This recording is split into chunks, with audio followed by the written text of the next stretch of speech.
తెనుగోళ్ళు ఇచ్చిన శిల్పక పండ్లు తేనె మామిడి పండ్లు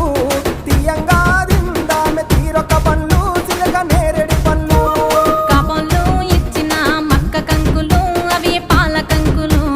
కాల్చుకొని తిందాము కందికాయలు పచ్చి పల్లికాయలు గుజారి గుజారి మామిళ్ళ కిందో నల్ల మామిళ్ళ కింద కుసుమరోళ్ళేసిన కుందన బొమ్మ అది కుందన బొమ్మ